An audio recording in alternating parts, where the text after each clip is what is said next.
अस्सलाम वालेकुम स्टूडेंट्स, आज हमारा लेक्चर नंबर 20 है और आज हम एक नया टॉपिक स्टार्ट करने जा रहे हैं जिसका नाम है सॉफ्टवेयर टेस्टिंग टेक्निक्स। आज के हमारे जो ऑब्जेक्टिव्स हैं वो ये हैं कि हम सबसे पहले प्रीवियस जो हमारा चैप्टर हमने डिस्कस किया था उसको हम क्विकली जो है उसका रिव्यू करेंगे, क्योंकि ये जो कॉन्सेप्ट है सॉफ्टवेयर टेस्टिंग टेक्निक ये उसके साथ को रिलेट करता है। तो लास्ट लेक्चर जो हमारे थे वो हमारे सॉफ्टवेयर टेस्टिंग स्ट्रेटजीज़ के ऊपर थे। तो स्ट्रेटजी क्या होती है, वो जो है एक्शन प्लान को कहते हैं कि हम अपने सॉफ्टवेयर टेस्टिंग जो है कितने तरीक़ों से हम कंडक्ट कर सकते हैं और हमारा प्लान क्या होगा। तो इसमें हमने डिस्कस किया था कि हमारे पास जो है वो टॉप डाउन अप्रोच भी है, बॉटम अप अप्रोच भी है। हमने स्टब और ड्राइवर्स को डिस्कस किया था। स्टब और ड्राइवर्स जो हैं वो इन फैक्ट हमारे डमी मॉड्यूल्स होते हैं जो कि हम अटैच करते हैं अपने उन मॉड्यूल्स के साथ जिनके साथ मिलके हम इनपुट और आउटपुट जो है वो जनरेट कर लेते हैं, क्योंकि हमारा सॉफ्टवेयर अभी जो है कम्प्लीटली बना नहीं होता। तो या तो हम अपने सॉफ्टवेयर को के पूरे बनने की जो है वो हम वेट करें, या हम कुछ डमी मॉड्यूल्स उसके साथ जो है वो अटैच करके उसकी इनपुट आउटपुट साथ ही चेक करते रहें। तो एक ये भी हमने टेक्निक डिस्कस की थी। उसके अलावा हमने अल्फ़ा टेस्टिंग की थी, बीटा टेस्टिंग की थी, रिग्रेशन टेस्टिंग की थी। तो अल्फ़ा टेस्टिंग में हमने डिस्कस किया था कि एक कंट्रोल इन्वायरमेंट में जो प्रोग्रामर होता है वो क्या करता है कि अपने प्रेमिसेस के ऊपर किसी भी अपने एंड यूज़र को इनवाइट करता है जो कि उस सिस्टम को इस्तेमाल करते हैं, और जो एरर रिवील होते हैं वो फिर उसको डीबग करता है। और इसके अलावा बीटा टेस्टिंग वो थी कि एंड यूज़र की प्रेमिसेस पे जाके उसके कंप्यूटर के ऊपर सॉफ्टवेयर इंस्टॉल करके उसके ऊपर जो है वो उसको देखा जाता है कि कौन कौन से एरर्स हैं, ताकि उन एरर्स को जो है वो करेक्ट किया जाए। इसके अलावा हमने ऑब्जेक्ट ओरिएंटेड सॉफ्टवेयर डेवलपमेंट की भी टेक्निक्स को देखा था। जब हम ऑब्जेक्ट ओरिएंटेड सॉफ्टवेयर डेवलपमेंट की बात करेंगे तो क्लासेस की बात करेंगे, ऑब्जेक्ट्स की बात करेंगे। इसमें भी हमने दो चीज़ें डिस्कस की थी कि जो इंडिपेंडेंट क्लासेस हैं उनको सबसे पहले जो है वो हम टेस्ट कर लेंगे, फिर डिपेंडेंट क्लासेस को करेंगे, और इसमें हम स्टब और ड्राइवर्स भी जो है वो इस्तेमाल कर लेते हैं। इसके अलावा हमने डिबगिंग को देखा था लास्ट लेक्चर में। तो डिबगिंग जो है वो एक आर्ट है रादर देन के साइंस। डिबगिंग का मतलब ये होता है कि आप अपने सॉफ्टवेयर के जो एरर्स हैं उसको आइडेंटिफाई करते हैं। आइडेंटिफाई करने के बाद फिर आप उसको करेक्ट करते हैं, तो उसको कहते हैं डिबगिंग प्रोसेस। और ये डिबगिंग प्रोसेस जो होता है वो उस वक़्त स्टार्ट हो जाता है जब आप जो है वो एरर्स को जो है आइडेंटिफाई कर लेते हैं। तो ये हमने लास्ट चैप्टर में जो है वो हमने ये सारी चीज़ें डिस्कस की थी। तो अब हम डिस्कस करने जा रहे हैं सॉफ्टवेयर टेस्टिंग टेक्निक्स। टेक्निक्स का मतलब है कि हमारे पास कौन कौन से ऐसे मेथड्स हैं जिसके थ्रू हम सॉफ्टवेयर की टेस्टिंग परफॉर्म कर सकते हैं। Software testing is the process of exercising a program with the specific intent of finding errors prior to delivery to the end user। यहाँ पर वर्ड इंटेंट का आया है। तो इंटेंट का मतलब है कि हमारे जहन में क्या मकसद होना चाहिए। तो टेस्टिंग एक ऐसा प्रोसेस है जो कि हम किसी भी एंड यूज़र को सॉफ्टवेयर डिलीवर करने से पहले हम खुद से जो है वो एक्सरसाइज करते हैं, उसकी री एग्जीक्यूशन करते हैं, और हमारे माइंड में ये पर्पस होता है, ये इंटेंट होता है कि हमने इसमें से एरर्स जो है फाइंड आउट करने हैं, उसको करेक्ट भी करना है। Testing is the one step in the software process that could be viewed psychologically as destructive rather than the constructive. Testing जो है वो हमारे पास जो है वो एक सॉफ्टवेयर इंजीनियरिंग का एक ऐसा प्रोसेस होता है जो कि हम इस साइकोलॉजिकली हम इस तरीके से जो है उसको व्यू करते हैं, इस तरीके से हम कंडक्ट करते हैं कि इसको हमने डिस्ट्रक्ट कर देना है, इसको हमने ख़राब कर देना है, बजाय कि हम उसकी कंस्ट्रक्शन करें। क्योंकि जब हम डिस्ट्रक्टिव पॉइंट ऑफ व्यू से जाएंगे तो हमें बहुत ज़्यादा एरर्स मिलेंगे, इसके काफ़ी लूप होल मिलेंगे। लेकिन अगर हम कंस्ट्रक्टिव पर्पस के लिए जाएंगे तो वो तो हम उसको बिल्ड करने जा रहे हैं, हम उसको जो है वो उसमें नई चीज़ें ऐड करने जा रहे हैं। तो डिस्ट्रक्टिव का मतलब है कि हमने उसमें लूप होल्स को जो है वो हमने आइडेंटिफाई करना है। Software testing, because the human inability to perform and communicate with the perfection, software development is accompanied by a quality assurance activity called software testing. तो अमूमन आपकी जो जॉब्स आती हैं उसमें क्वालिटी एश्योरेंस का जो डिपार्टमेंट होता है वो बेसिकली आपकी सॉफ्टवेयर टेस्टिंग को परफॉर्म करता है। तो जब भी जो है अगर आपके सामने कोई सॉफ्टवेयर इंजीनियरिंग से रिलेटेड अगर कोई जॉब्स आती हैं और उसके ऊपर लिखा होता है क्वालिटी एश्योरेंस के लिए हमें पर्सन्स चाहिए, तो इसका मतलब है कि वो सॉफ्टवेयर टेस्टिंग जो है उसके लिए पर्सन्स को जो है वो रिक्वायर कर रहे हैं। Software testing is a critical element of the software quality assurance and represents the ultimate review of specification, design and code generation. तो इसको हम सॉफ्टवेयर टेस्टिंग को हम बैकबोन भी कहते हैं सॉफ्टवेयर क्वालिटी एश्योरेंस की, और ये क्रिटिकल एलिमेंट होता है। और इसके थ्रू हम अपने जो हमारे पास डॉक्यूमेंट होता है जिसको हम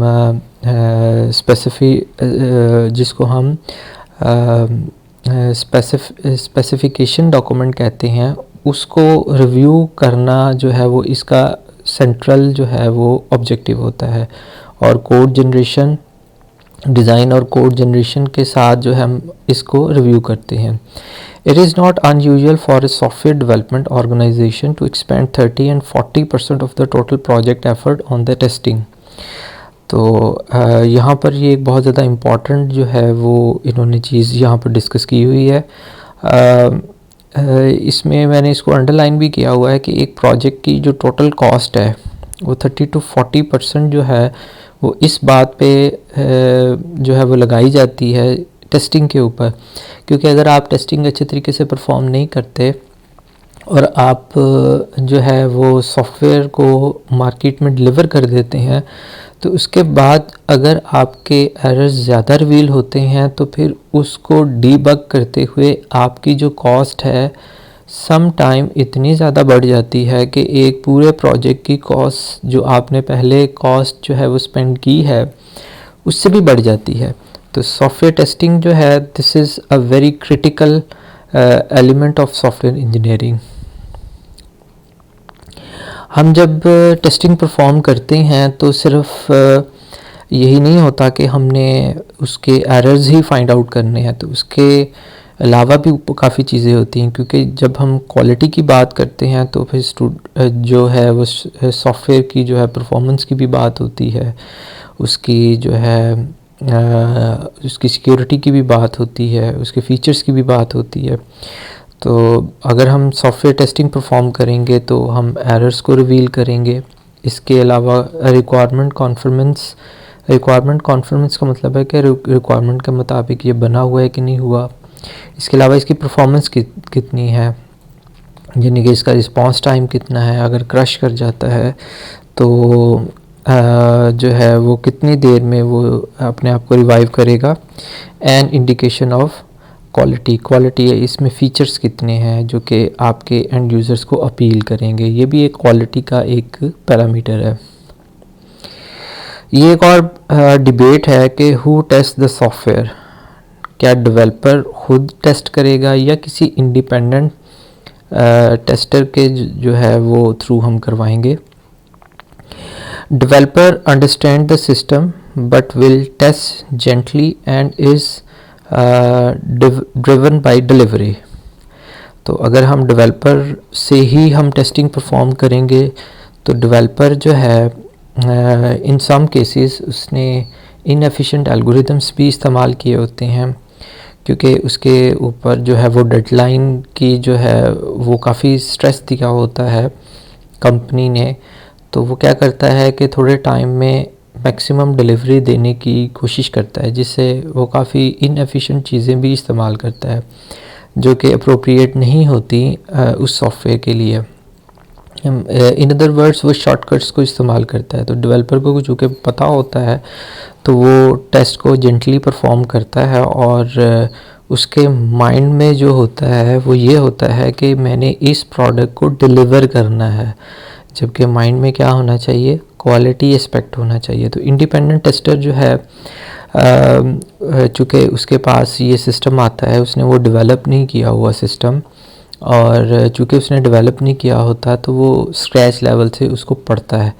आपके जो डॉक्यूमेंट स्पेसिफिकेशन है उसको पढ़ता है, रिक्वायरमेंट्स को देखता है, डिज़ाइंस को देखता है, एक उसका रिव्यू करता है।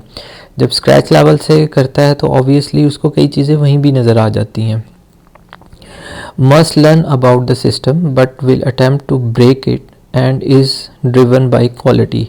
तो वो जब स्क्रैच लेवल से इसको स्टार्ट करता है तो उसकी जब अंडरस्टैंडिंग बन जाती है तो उसके माइंड में क्वालिटी होती है इंस्टेड के डिलीवरी, क्योंकि वो रिस्पॉन्सिबल तो नहीं होता कोडिंग का, उसने तो उसमें से एरर्स को आइडेंटिफाई करना होता है। जबकि डेवलपर जो होता है वो रिस्पॉन्सिबल होता है कि अगर कोई बग आ जाता है तो उसी की रिस्पॉन्सिबिलिटी होती है कि उसने सिस्टम को जो है डीबग करना है।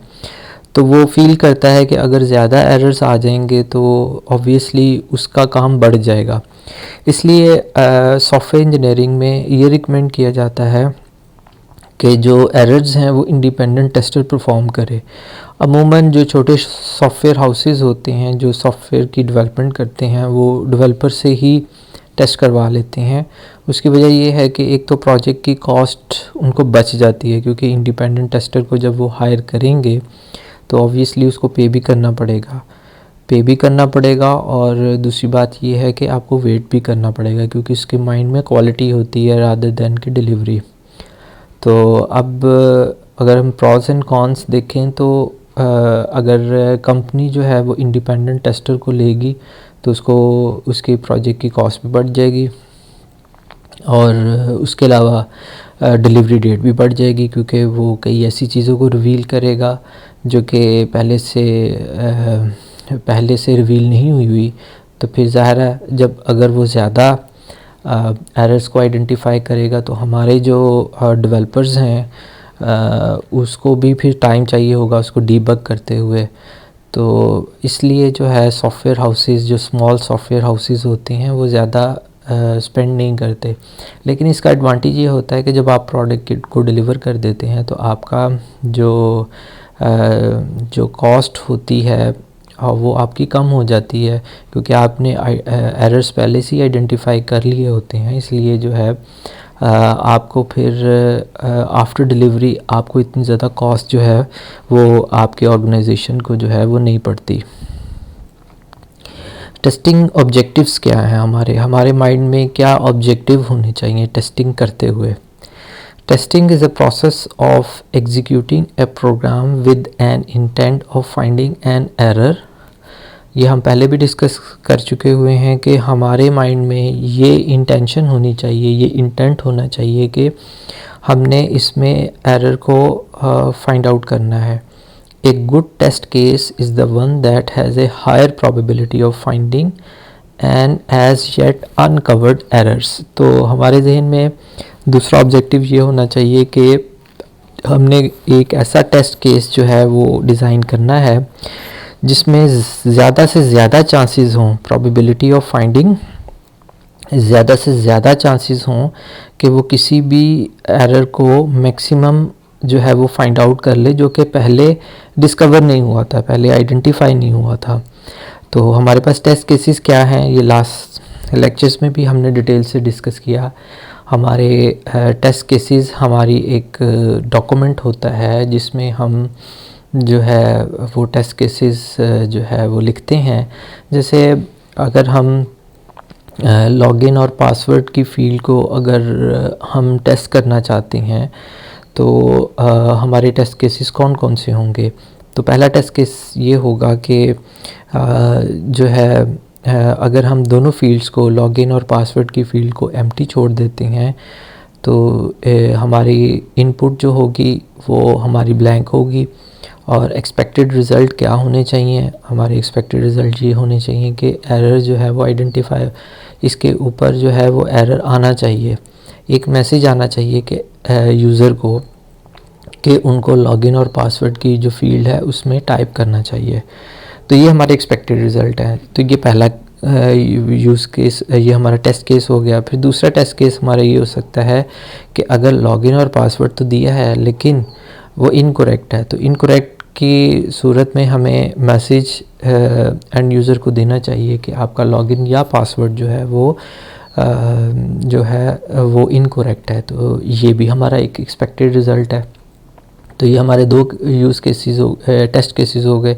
तो इन टेस्ट केसेस को जब हम परफॉर्म करते हैं एक्चुअल, तो जब एक्चुअल परफॉर्म करते हैं तो जो अगर हमारे पास एक्सपेक्टेड रिज़ल्ट के मुताबिक अगर आपका सिस्टम जो है वो बिहेव करता है तो फिर तो ये टेस्ट केस जो है वो सही परफॉर्म हुआ है। लेकिन अगर उस टेस्ट केस के मुताबिक जो उसके अंदर एक्सपेक्टेड रिज़ल्ट्स लिखे हुए हैं, जैसे मैसेज आना ज़रूरी है, अगर आपका सिस्टम एक्चुअली मैसेज नहीं देता तो इसका मतलब है यहाँ पर हमने एरर को आइडेंटिफाई किया है।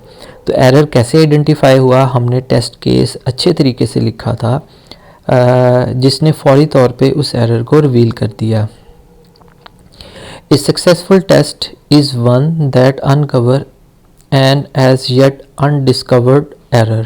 तो ये पहले वाली ही बात कर दी है कि एक सक्सेसफुल टेस्ट वही होगा जो कि एरर्स को रिवील कर दे, एरर्स को सामने लेके आ जाए जो पहले से एरर हमारे पास नहीं था। Objective to design the test that systematically uncover the different classes of errors and to do so in minimum amount of time and effort। अब वो पहली वाली चीज़ों के साथ उन्होंने दो चीज़ें और इसमें जो है वो डिस्कस कर दी। पहली चीज़ तो ये है कि आपने एक ऐसा टेस्ट केस जो है वो बनाना है जो कि एरर्स को आइडेंटिफाई कर ले, लेकिन इसके साथ दो और चीज़ें ऐड कर दी कि हमारे टाइम भी कम लगे और मिनिमम एफर्ट हो। तो अगर आप एक ऐसा टेस्ट केस जो है वो बनाने में कामयाब हो जाते हैं जो कि मैक्सिमम एरर्स को आइडेंटिफाई करे, आपकी एफर्ट भी कम करे और टाइम भी कम लगे, तो इसका मतलब है कि फिर आपकी ये जो ऑब्जेक्टिव्स हैं वो आपके पूरे होंगे। टेस्टिंग प्रिंसिपल्स का मतलब होता है असूल क्या है, आपकी टेस्टिंग के असूल क्या हैं। All test should be traceable to customers requirement. तो जितने भी हमारे टेस्ट होने चाहिए वो कस्टमर रिक्वायरमेंट्स के मुताबिक होने चाहिए। Test should be planned long before testing begins. तो ये नहीं होना चाहिए कि अभी आपने अपनी जो है सॉफ्टवेयर की डेवलपमेंट कंप्लीट की तो अब आप बैठ के सोच रहे हैं कि ओहो अब हम टेस्टिंग परफॉर्म करेंगे, तो वो तो फिर आपके प्रोडक्ट की डिलीवरी में जो है वो काफ़ी टाइम आ जाएगा। आपका एंड यूज़र जो है वो तो इतना ज़्यादा टाइम बेयर नहीं करेगा। तो आप जितने मर्ज़ी एफिशिएंट हैं, जितने मर्ज़ी अच्छे आपने टेस्ट केसेस आपने जनरेट करने हैं, लेकिन आपका ये जो प्रोडक्ट की डिलीवरी है वो डिले हो जाएगी। तो इस डिले को जो है इस डिले को कम करने के लिए क्या किया जाता है, जब आपके सॉफ्टवेयर की डेवलपमेंट हो ही रही होती है तो आप अपने टेस्टिंग स्ट्रेटजीज़ और टेस्टिंग टेक्निक्स दोनों को आप पहले से ही जो है वो प्रिपेयर करके रखते हैं। और जैसे ही आपकी डेवलपमेंट कंप्लीट होती है आपके पास टेस्टिंग स्ट्रेटजीज़ भी जो है वो रेडी होती हैं और टेस्ट केसेस भी रेडी होती हैं। Testing should begin in the small and progress toward testing in the large. तो जब भी टेस्टिंग परफॉर्म होती है वो स्मॉल लेवल से स्टार्ट होती है और फिर उसको हम स्प्रेड करते जाते हैं, एक्सपेंड करते जाते हैं। Exhaustive testing is not possible. तो आपने एग्जॉस्टिव टेस्टिंग नहीं करनी। नेक्स्ट स्लाइड्स पे मैं आपको बताऊंगा कि एग्जॉस्टिव टेस्टिंग क्या होती है। To be most effective testing should be conducted by an independent third party. तो ये भी हम पहले से डिस्कस कर चुके हुए हैं कि थर्ड पार्टी जो है कोई इंडिपेंडेंट टेस्टर से जो है हमें वो टेस्टिंग परफॉर्म करनी चाहिए। Attributes of a good test. तो एक अच्छे टेस्ट के एट्रीब्यूट्स का मतलब है कि उसके अंदर क्या क्या एक्स्ट्रा जो है वो क्वालिटीज़ होनी चाहिए। A good test has a high probability of finding an error. ये भी हम पहले डिस्कस कर चुके हुए हैं कि एक अच्छा टेस्ट केस क्या होता है जिसमें ज़्यादा चांसेस हों कि वो मैक्सिमम एरर्स को जो है ना वो फाइंड आउट कर ले। A good test is not redundant.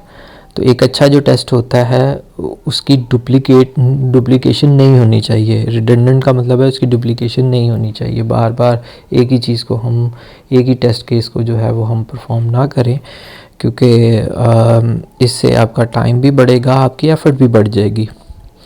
A good test should be neither too simple nor too complex.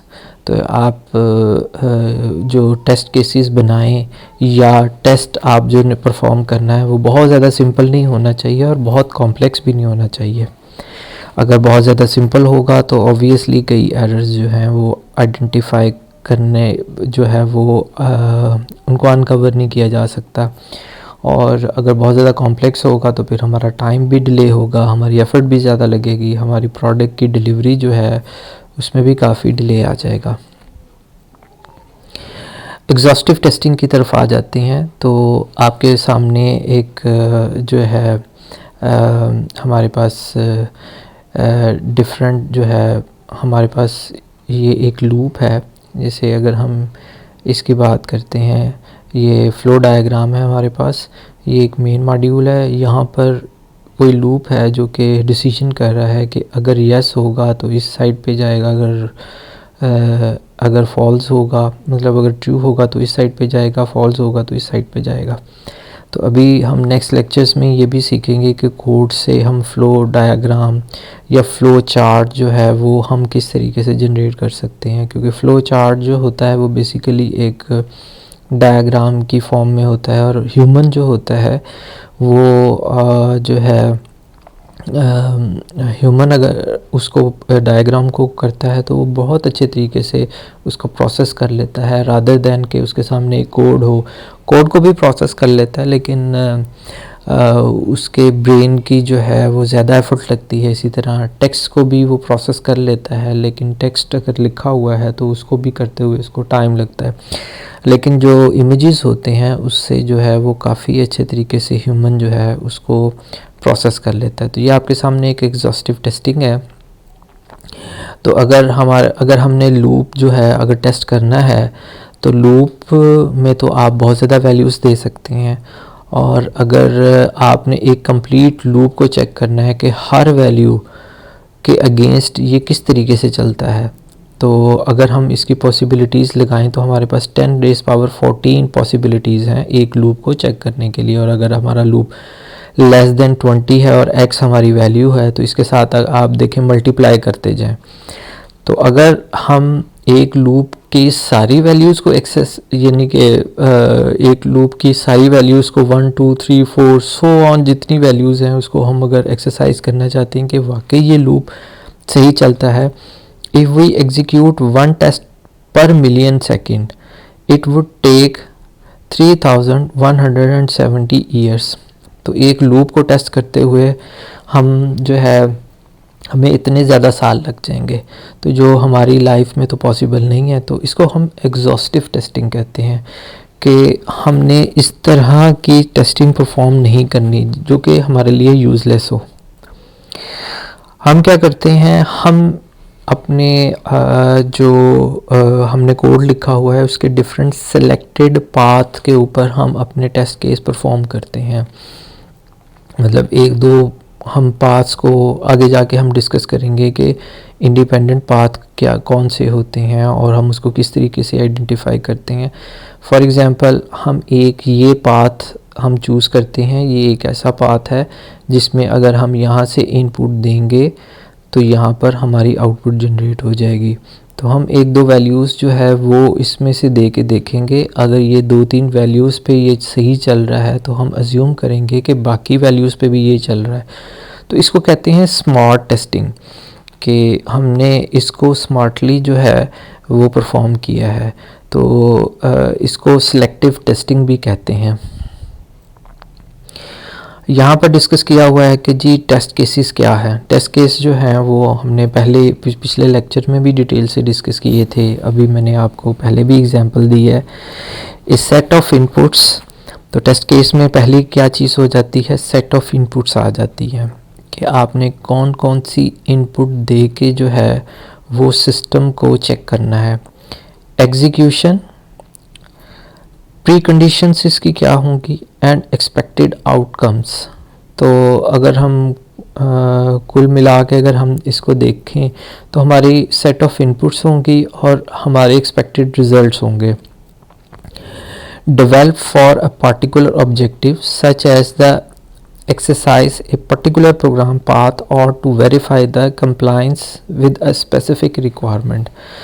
तो हमारे ऑब्जेक्टिव ये होने चाहिए कि वो रिक्वायरमेंट को फुलफ़िल कर रहा हो, वेरीफाई कर रहा हो और एरर्स को भी जो है वो आइडेंटिफाई कर रहा हो। मैं यहाँ पर एक और आपको एग्जांपल देना चाहता हूँ। जैसे एक एज कैलकुलेटर है, तो एज कैलकुलेटर को अगर हमने टेस्ट करना है तो हमारे पास दो जो है पाथ हो सकते हैं। पहला पाथ तो ये है कि एज कैलकुलेटर में हम मिनिमम वैल्यू 1 रखते हैं और मैक्सिमम लेट्स सपोज 110 साल का इंसान हो सकता है या 120 साल का एवरेजली हो सकता है। तो या तो हम 1 से लेके 120 तक सारी इनपुट को हम चेक करके देखें कि ये सिस्टम सही चल रहा है कि नहीं चल रहा। तो वैसे तो आपके लिए ये बेहतर ही होगा कि अगर आप उसको चेक कर लें, लेकिन हमने अभी डिस्कस किया कि ये तो एग्जॉस्टिव टेस्टिंग की तरफ जाएंगे। तो एग्जॉस्टिव टेस्टिंग तो हमने नहीं करनी, आल्दो कि ये पॉसिबल तो है कि आप एक वैल्यू से लेके 120 वैल्यूज़ तो जितनी भी वैल्यूज़ हैं उस एज कैलकुलेटर के अंदर डाल के आप इसको चेक कर लें। दूसरा ये तरीका होता है कि टेस्टिंग टेक्निक में एक हमारे पास टेक्निक होती है बाउंड्री वैल्यू एनालिसिस की। तो बाउंड्री वैल्यू एनालिसिस क्या होती है कि हम ऐसी इनपुट को चूज़ करते हैं जिससे हमारे सिस्टम का बिहेवियर चेंज हो जाता है। अब वो कौन सी वैल्यूज़ हो सकती हैं, फ़र्ज़ किया अगर हम ज़ीरो अपने सिस्टम में जो है वैल्यू अगर हम देते हैं तो हमारे सिस्टम को एरर जनरेट करना चाहिए, क्योंकि ज़ीरो वैल्यू तो वो एक्सेप्ट ही नहीं करता। तो अगर हमारा सिस्टम ज़ीरो पे जो है वो दे देता है, एरर दे देता है, तो इसका मतलब है कि हमारा सिस्टम सही चल रहा है। तो हमारी इनपुट क्या होगी, एक 0 हो गई, एक 1 हो गई। अगर हमने लास्ट लिमिट रखी है 120 की तो हम 121 उसमें ऐड करके देखते हैं, तो ये हमारी दूसरी इनपुट होगी। हम स्पेशल करैक्टर्स भी ऐड करके देख सकते हैं, सिस्टम को एरर आना चाहिए तो स्पेशल करैक्टर्स भी देख लिए। इसके अलावा हमने करैक्टर्स को भी देखना है। इसके अलावा हमने 0 वैल्यू भी चूज़ की, 121 की भी वैल्यू चूज़ की। ये वो वाली वैल्यूज़ हैं जिसमें हमारे सिस्टम का बिहेवियर चेंज होना चाहिए।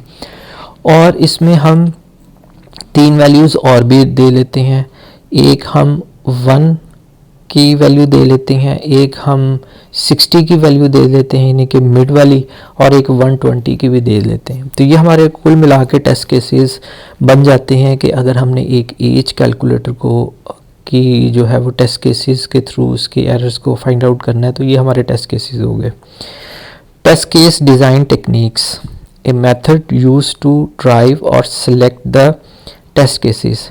अब टेस्ट केस डिज़ाइन टेक्निक्स भी काफ़ी होती हैं कि आपने टेस्ट केसेस को जो है वो किस तरीके से जो है वो आपने डिज़ाइन करना है। टेस्ट केस डिज़ाइन के पीछे हमारे पास एक स्टेट ऑफ माइंड होता है। अगर आपने किसी मकड़ी को देखा हो तो वो एक जाला बुनती है, तो जाला बुनते बुनते उसके अंदर कुछ ऐसे उसने पाथ बनाए होते हैं जो कि चिपकते नहीं हैं। बाकी सारा जाला जो होता है उसका जो उसने नेट बुना हुआ है उसके अंदर ये फैसिलिटी होती है कि कोई भी अगर स्पीशीज़ आता है जिसको उसने शिकार करना है तो वो उस जाले में फंस के जो है वो, क्योंकि वो नेट जो होता है वो जो है वो काफ़ी स्टिकी होता है, वो चिपक जाता है। लेकिन मकड़ी को ये पता होता है कि कौन से ऐसा पाथ है जो कि चिपकने वाला नहीं है। तो मकड़ी क्या करती है कि उन पाथ्स के ऊपर से ही वो ट्रैवल करती है। आपने देखा होगा कि अगर कोई स्पीशीज़ या कोई ऐसी चीज़ जो कि उसका शिकार है, कोई मक्खी हो सकती है, कोई ऐसा कीड़ा हो सकता है जो उसके नेट में जैसे ही फंसता है, उसके जाल में फंसता है तो वो तेज़ी से मूव करती हुई आती है और उस तक पहुंच जाती है। अब वो जो जिसका शिकार किया हुआ है उसके साथ तो नेट चिपक गया, लेकिन मकड़ी के साथ तो नहीं चिपका। तो अब क्या होगा, बैकएंड पे क्या है कि मकड़ी को पता है कि वो कौन से ऐसे पाथ हैं कि वो ट्रैवल करती हुई एक जगह से दूसरी जगह पे होती है, और वो वही पाथ चूज़ करती है जो चिपकने वाले नहीं होते, वो स्टिक होने वाले नहीं होते।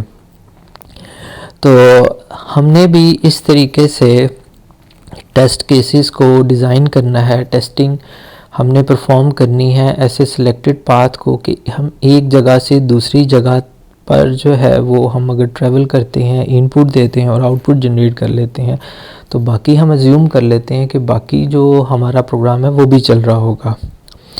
तो ऑब्जेक्टिव्स हमारे क्या होने चाहिए? To uncover the errors. Criteria क्या होना चाहिए? In a complete manner. Constraint, रुकावटें क्या हैं? With a minimum effort and time. तो ये हमारे 3 चीज़ें जो है वो जहन में होनी चाहिए कि हमने अपने जितने भी एरर्स हैं उनको जो है वो अनकवर करना है। तो स्टूडेंट्स आज के लिए इतना ही। हम नेक्स्ट क्लास में हम वाइट बॉक्स टेस्टिंग, हम ब्लैक बॉक्स टेस्टिंग की तरफ जाएंगे, साइक्लोमैटिक कॉम्प्लेक्सिटी को देखेंगे। स्पेशली साइक्लोमैटिक कॉम्प्लेक्सिटी को आपने अच्छे तरीके से देखना है क्योंकि उसमें फाइनल टर्म में मैंने एक क्वेश्चन मैंने इंक्लूड किया हुआ है, तो आपने उसको अच्छे तरीके से कैलकुलेट करना है। Take care.